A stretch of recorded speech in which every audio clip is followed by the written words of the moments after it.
Now, friends, we're going to the apartment that belonged to the senior unit operator, a young man named Leonid Toptunov. Anyone who saw the famous film, HBO Chernobyl,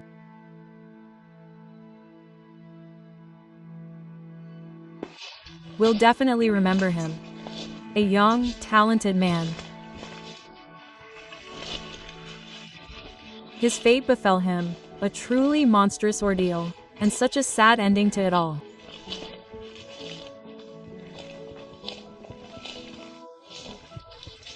Leonid Toptunov lived in the city and was only a little over 20 years old. Nevertheless, Leonid Toptunov was very talented. They say he graduated from high school and college with honors, which is why he was entrusted with such serious work.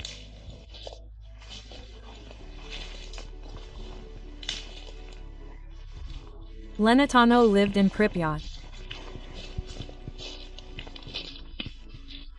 Almost from the beginning of construction at the power plant, and his position as senior engineer was well deserved. Why do I say this? Because many people say who put him at the controls at such a young age. He was far from stupid, so he deserved it. Leonid Toptunov, for example, was unmarried. And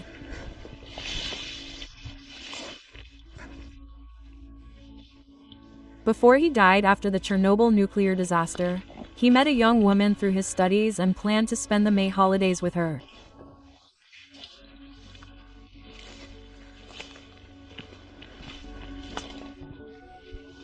Well, unfortunately, the accident dotted all the I's, so to speak.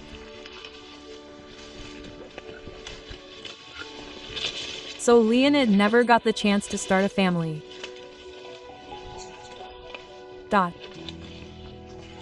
Today, it's very difficult to simply get into Leonid Toptunov's apartment, especially if it's illegal.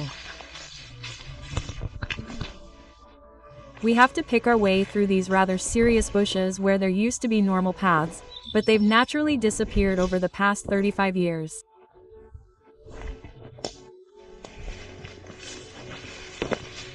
So we creep. Quietly, stealthily, and there he is, already behind the trees. I see the 9-story building where Leonid Toptunov lived on the 9th floor.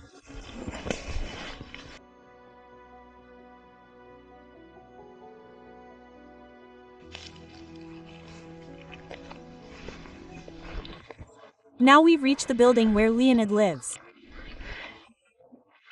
We need to try to get up to the 9th floor now. Despite our terrible fatigue, we have nowhere else to go. We have to go. Look at that menacing May sky above.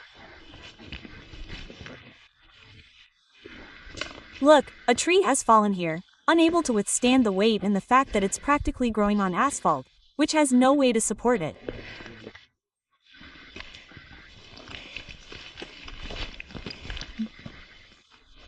The entrance from which Leonid Toptunov last exited. A sign.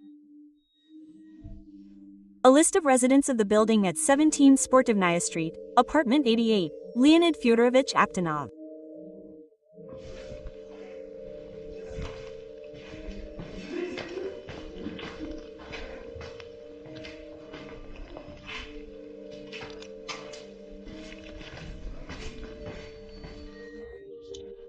As we climb the steps of this abandoned city, we can see abandoned apartments.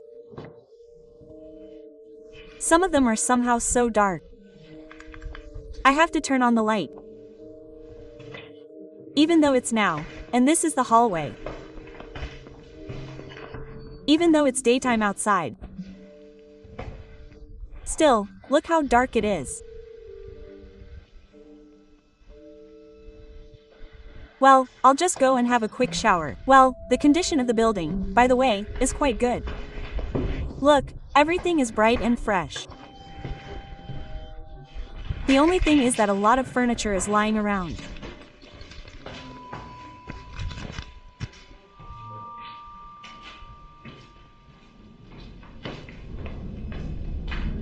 Crosa.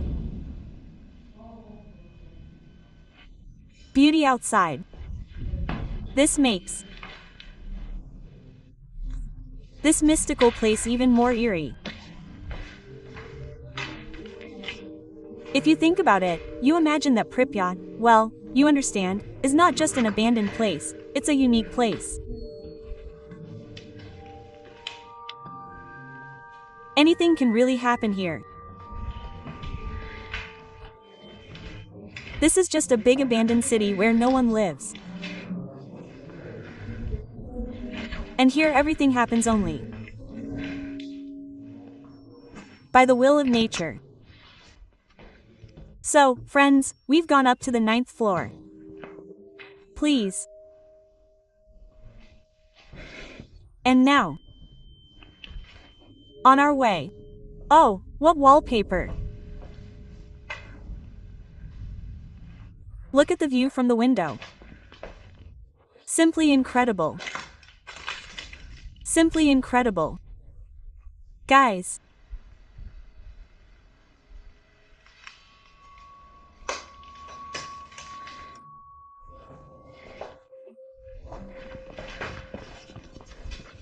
Now we're going on a promo to that infamous apartment of the young engineer Leonid Toptunov, who died during the accident, that is, after the accident.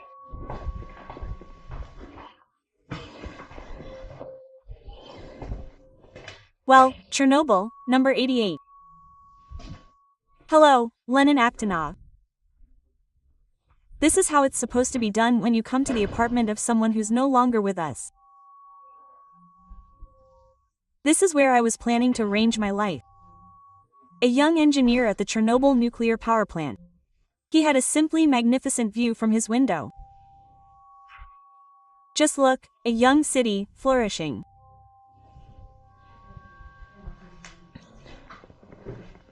That's how they called him, the apartment chose him.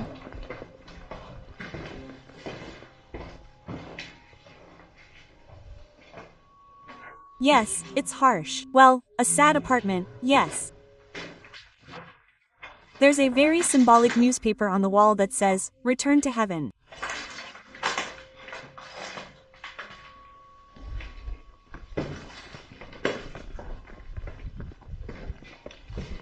That's how Leonid Uptonov lived modestly. His neighbors weren't any better off. Back when getting an apartment like this practically for free in the Soviet Union was a real blessing. Yes, even now. Look here, the bathtub and tiles are still there.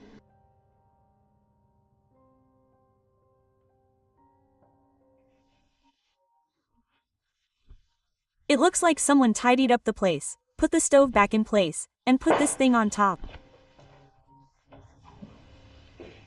And look here, what an incredible view of the city.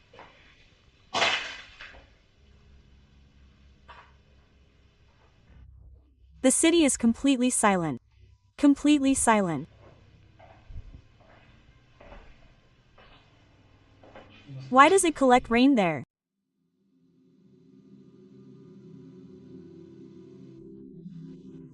The apartment next door just has really nice wallpaper left.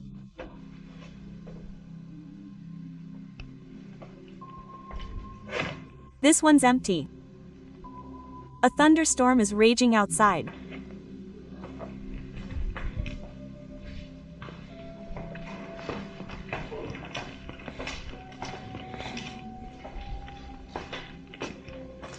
There are sofas here. Just ordinary sofas. So, the house is in pretty good shape, actually. The doorbell doesn't work anymore.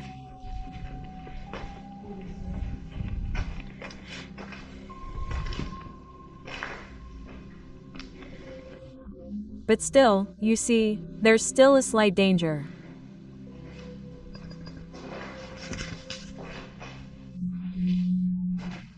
Guys, if you like this video, you know how to always give it a thumbs up, subscribe, and maybe you know some interesting facts about Leonid.